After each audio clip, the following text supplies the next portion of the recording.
Hey, bonjour à toutes et à tous, bienvenue pour un nouveau podcast avec Ungarubu.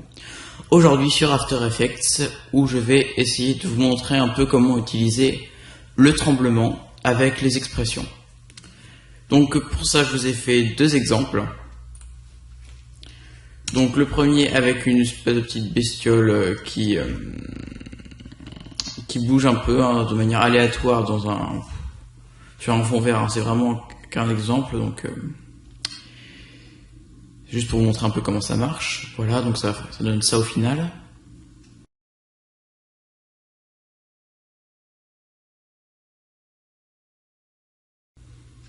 Voilà. Et pour en deuxième partie, donc je vais vous montrer comment faire donc des tremblements non homothétiques ou en position sur une seule position, parce qu'en fait par défaut, si vous faites un wiggle, par exemple si vous faites un wiggle sur la position, donc un tremblement sur la position, il va trembler sur l'axe X, l'axe Y et un peu partout pareil. Voilà, et donc grâce au wiggle sur un seul axe, vous pourrez faire bouger que comme ça, ou l'échelle que sur un côté. Je vais vous montrer d'ailleurs. Vous voyez que là, l'échelle est que comme ça sur l'axe, sur un axe. Je ne connais pas l'axe. Et la position que sur un seul axe également. Alors on voit aussi là que j'ai fait, bon, pour m'amuser un petit peu, un amas de couleurs qui change comme ça, pour vous montrer un peu à quoi peut servir le wiggle.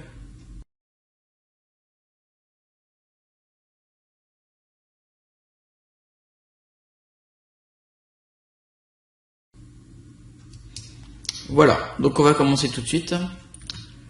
Je vais donc créer une nouvelle composition que je vais appeler tuto 1.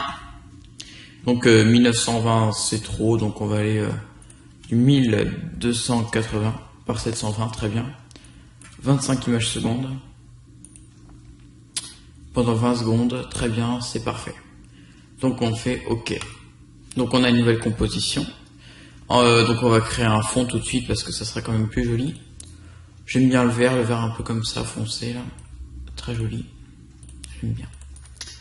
Alors ensuite, pour mettre un peu plus de couleur, on va créer un vignettage, donc en faisant un solide noir, qu'on va renommer vignettage,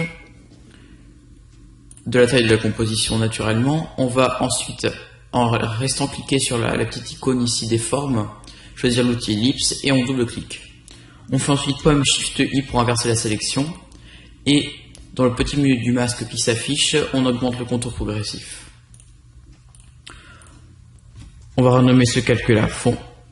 On va aller sur le vignettage, on va appuyer sur T pour faire apparaître l'opacité, et on va donc taper 60. On a notre joli fond. Maintenant on va les verrouiller, on va créer un nouveau solide marron comme ça. On va choisir l'outil rectangle arrondi.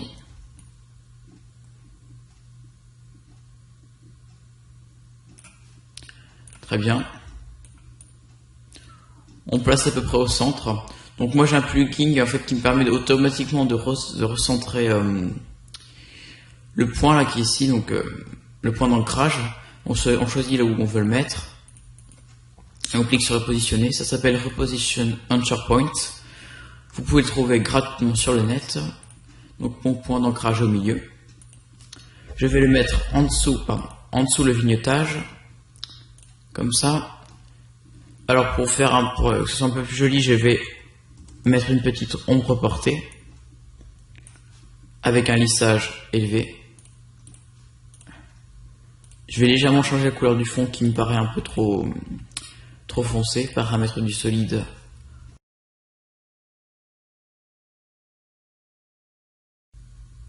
Très bien. Voilà. Alors maintenant, on va appeler ça, je sais pas, mouton. Voilà, on va dire que c'est un mouton.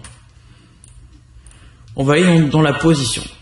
Pour faire apparaître le panneau des expressions, peut-être que vous le savez déjà, mais il suffit en fait d'appuyer sur Alt plus le chronomètre. Donc vous avez un petit calque de texte comme ça qui s'affiche.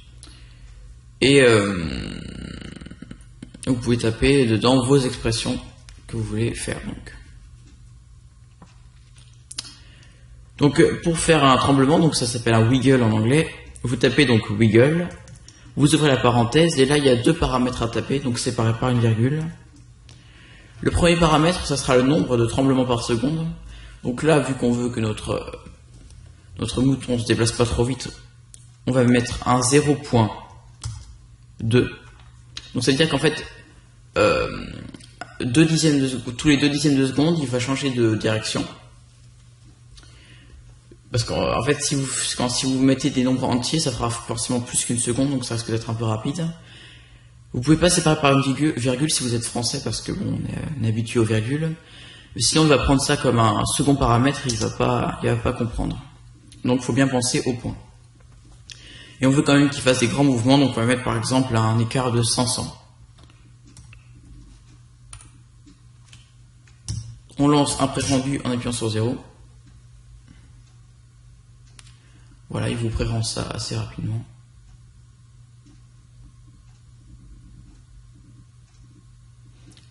Bon, alors là, vu que je suis pas en très bonne qualité au niveau de la composition elle-même, bon, il y a un peu de bend, mais c'est pas trop grave. Voilà, donc vous avez votre mouton qui avance. Alors, on va maintenant aller dans les paramètres de rotation, faire Alt, plus clic sur le chronomètre, et on va faire un petit wiggle comme ça. Encore pas trop rapide, 0.2. Et on va faire un écart de... On va essayer avec 10 degrés.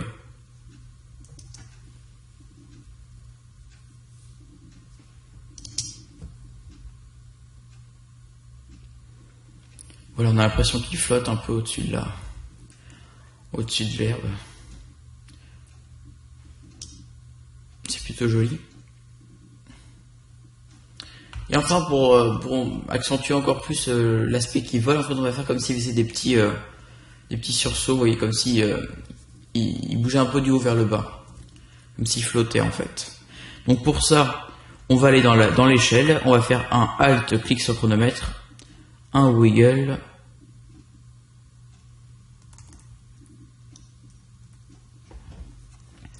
de 0.5 peut-être plutôt, et on va faire un écart de 20.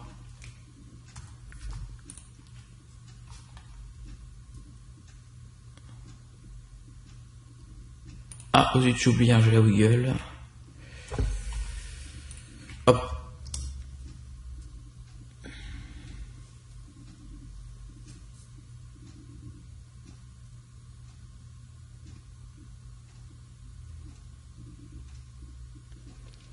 Voilà, donc ça donne un aspect un peu marrant à notre mouton. Donc bon, je peux rapidement, juste pour vous montrer, lui ajouter des yeux. Donc pour ça, on prend l'outil ellipse, on fait un rond avec un fond blanc, un contour de 5 pixels ici noir. On trace donc notre rond blanc. On le prend, on le met à l'endroit où il devrait être sur notre mouton, par exemple ici. Je vais donc l'appeler O1. Et je vais donc le lier au mouton. Donc en fait, je vais donc le dupliquer et vous allez voir que notre mouton va bouger. Alors c'est tout bête, c'est en fait parce que il recalcule donc l'image. Vu que j'ai dupliqué, et vu qu'il recalcule l'image, il va recalculer le wiggle, et vu que le wiggle c'est quelque chose d'aléatoire, et ben il vous trouve une position donc différente. Voilà, donc je vais repositionner le point d'ancrage comme ça, et je vais faire un petit pré-rendu. Voilà, donc les yeux sont bien accrochés sur notre mouton. Donc là ça fait un peu mouton zombie, donc on va peut-être lui mettre des pupilles. Avec un fond noir, donc voilà.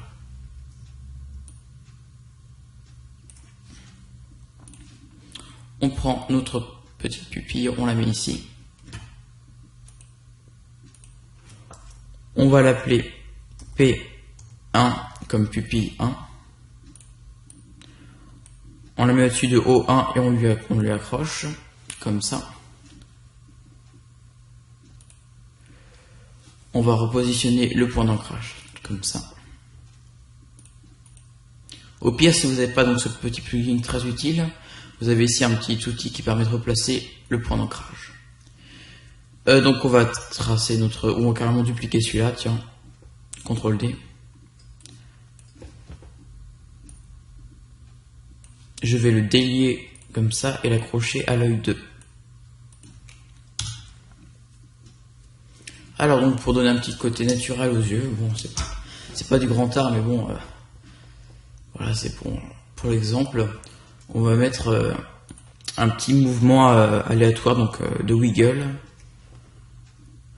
sur les pupilles. Donc on va mettre un petit wiggle comme ça de 0. De 0.6 et avec un mouvement très léger d'une dizaine de pixels. Très bien. Je vais copier mon expression, aller dans la pupille 1, appuyer sur P et voilà. Bon, on peut pas dire que ça soit très très naturel parce que bon, quand vous verrez les yeux se déplacer comme ça, vous poserez quelques questions. Mais bon, voilà, on a une petite bête sympathique. Hein. C'est le principal.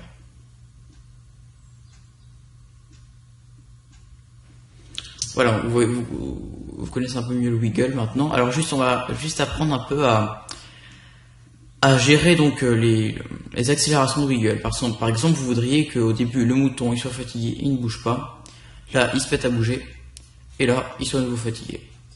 Alors, comment faire? Donc on va seulement gérer la position. Vous pouvez aussi un peu gérer tout, mais on va se contenter de la position.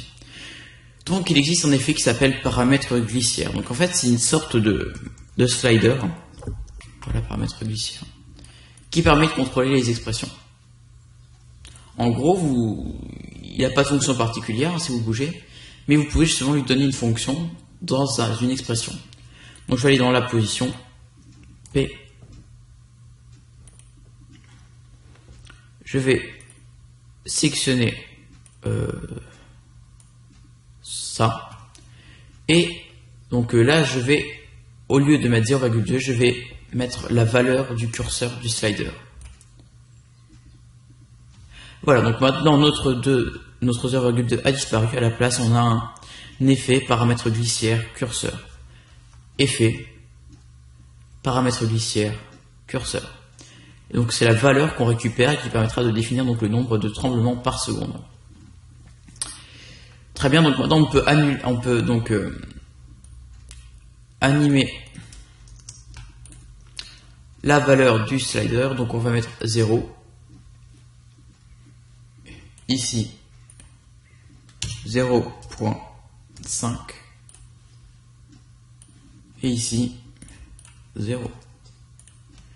Et donc là vous allez remarquer qu'il va accélérer au niveau du mouvement et puis là il va décélérer progressivement pour aller donc à un mouvement de 0. Voilà, donc là il va accélérer, il accélère et là il décélère.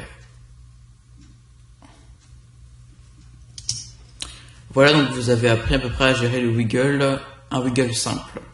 Maintenant, comment faire donc un wiggle un peu plus compliqué sur un axe comme ça. Donc on va recréer une composition qu'on va appeler tuto 2.0, 2280 par 720, 25 images secondes, 20 secondes, c'est très bien. Alors donc on va créer un solide pour le fond qu'on va appeler fond. Alors au niveau de la couleur, hein, vous choisissez ce qui vous plaît. Moi je vais choisir un petit rose comme ça tout mignon. Alors je vais donc créer un solide noir qui donc on va à nouveau appeler vignettage. On aurait pu faire un copier-coller, me direz-vous, mais bon, c'est pas trop grave. Il ne faut pas être feignant dans la vie. Alors, créer la taille de la composition, très bien. Et voilà. Donc on double-clique sur le cercle, on fait Pomme Shift I pour inverser le masque et on augmente le contour progressif. En appuyant sur T, vous accédez donc au réglage d'opacité. On va mettre à 60, très bien. Je verrouille donc mes deux calques pour puis y toucher et les bouger sans faire exprès. Je vais créer un solide rouge, très bien, que je vais appeler rectangle 1. Je vais le passer en dessous du vignetage, prendre l'outil de rectangle arrondi et faire un petit rectangle comme ça.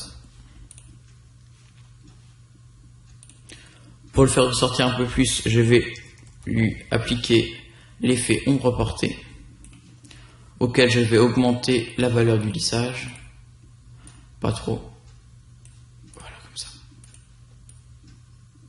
Je vais repositionner son point d'ancrage, et voilà, donc on va appeler ce rectangle là position, donc ça sera le rectangle qu'on fera bouger donc de position. On va le dupliquer, le mettre de l'autre côté et appeler ce rectangle et oula,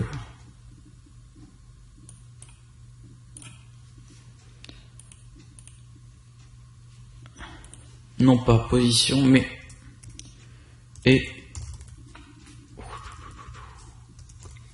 échelle. Voilà, donc pour bien le différencier, on va changer sa couleur pour mettre par exemple un bleu comme cela. Je vais le dupliquer encore une fois, le mettre au milieu.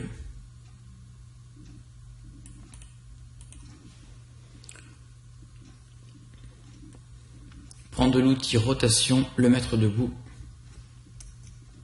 En appuyant sur Shift, je peux contraindre la rotation pour obtenir des valeurs nettes. Donc là, je mets comme ça vers le bas pour obtenir donc un angle de 90 degrés. Comme cela. Donc, je vais maintenant appeler ce rectangle arrondi autre, le mettre entre échelle et position, et choisir comme paramètre, comme paramètre du solide, une couleur comme celle-ci.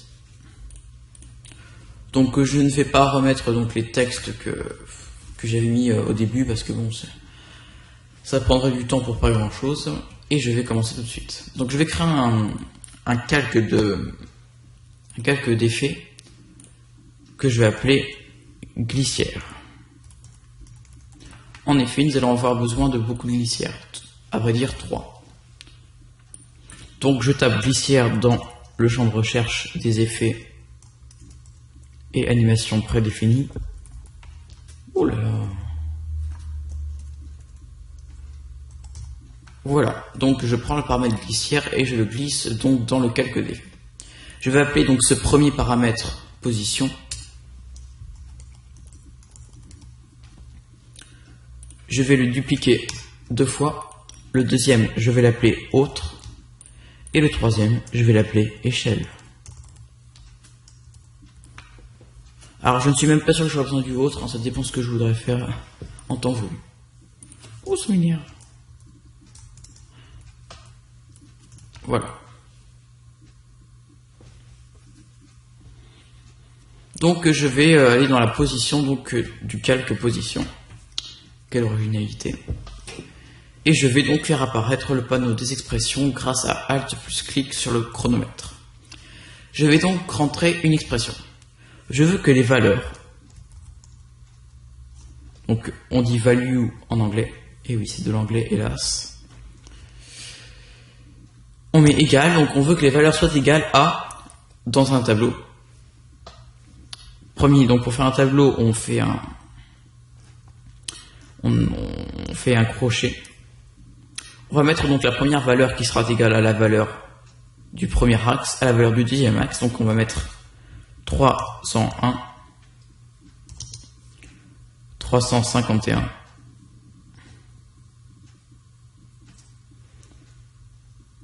Bon, je mets pas les points 5, ça sert pas à grand chose. Et je ferme. Voilà. Donc, je vais le faire bouger sur quel axe? Ah oui, donc là, vu que j'ai tapé ça, je vais faire CTRL X pour pouvoir le retaper facilement ensuite. Donc, je vais faire bouger sur cet axe-là. Donc, Alt, CTRL V, donc ils sont là. Donc, on ne peut plus modifier les valeurs, hein, elles sont bloquées. Et je vais donc aller dans mon paramètre glissière et taper 351 dans la position. Car en fait, la position, enfin la valeur donc du curseur qui est là, de l'effet position, prendra la place de la valeur qui est là. Donc on met 351 pour que ça reste à la même place et que cela ne bouge pas. Bien, donc maintenant on va aller dans les valeurs ici. On va sélectionner notre 351, on va le remplacer par la valeur curseur. Donc aucun changement parce qu'on n'a rien appliqué à curseur. Donc pour appliquer justement quelque chose, on va appuyer sur Alt plus clic sur le chronomètre et on va utiliser l'effet wiggle. Donc avec par exemple un timer de 5 et une amplitude de 20. Très bien. Maintenant, on peut remarquer que notre joli rectangle donc bouge comme avec la valeur de wiggle, parce qu'on voit maintenant, si on va dans la position ici, vous voyez la valeur du 360 et on voit que le paramètre glissière a exactement la même valeur en même temps. Bon, on a un arrondi, c'est pas trop grave, mais ça revient à peu près au même. Voilà, 338,80, 338,8. Bien. Maintenant pour l'échelle. Donc vous allez dans l'échelle, vous tapez sur S pour faire apparaître le paramètre échelle. Donc on veut faire bouger sur cet axe-là, c'est pas bien grave. Donc on déverrouille l'homogénéité donc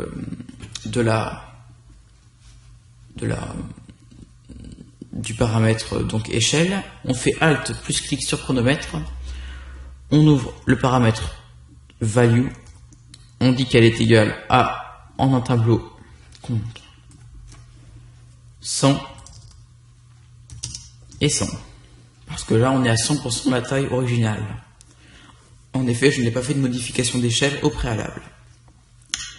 Donc, CTRL, ALT, parenthèse, et on ferme. Alors maintenant, je vais dans les paramètres glissières, le paramètre échelle, et je fais 100. Je vais maintenant sélectionner mon petit 100 qui est ici. Je prends donc mon petit serpentin et je l'accroche. Tenez, j'ai envie de vous montrer quand même une fois ce que ça fait quand vous le lâchez dans le vide. Ça fait une jolie petite animation là. J'aime bien. Bon voilà. Donc vous accrochez au curseur. Pas de modification, c'est normal, on n'a pas appliqué de wiggle au curseur. Donc vous allez dans l'échelle, vous faites Alt, clic sur chronomètre et vous faites un petit wiggle par exemple de 3 avec une amplitude de 10. Une petite prévisualisation et vous remarquez donc que notre petit carré bouge. Bon, on ne voit pas beaucoup, alors je vais vous faire une petite modif pour par exemple bouger à 100 et là je pense que vous le voyez bouger. Allons-y franco, on va mettre du 500.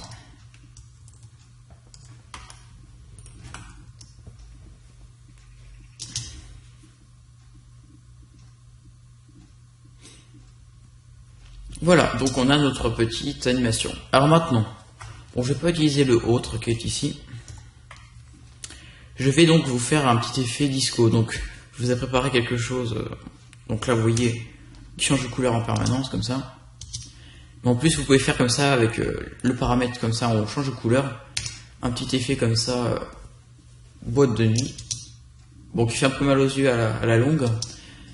Mais bon, ça peut être sympa, 2 minutes. Et encore 2 minutes, ça fait un peu beaucoup, mais bon, voilà. Donc comment faire cet effet de couleur qui change rapidement? Donc toujours avec le wiggle, on va aller dans notre calque comme ça, autre. Et on va aller chercher l'effet remplir. Donc l'effet remplir qui permet donc de remplir avec une couleur que vous choisissez. Donc là, vous choisissez votre couleur et il remplit donc votre forme avec la couleur que vous lui avez demandé. Et ce qui est bien avec ce petit effet, c'est qu'on peut appliquer un wiggle sur l'effet couleur. On va aller on va faire un petit alt-clic sur couleur, on va faire un wiggle. Pour faire l'effet qui change très vite de couleur, on va par exemple prendre une valeur de 10 avec un écart de 10 encore, donc ça va faire 10-10 wiggle.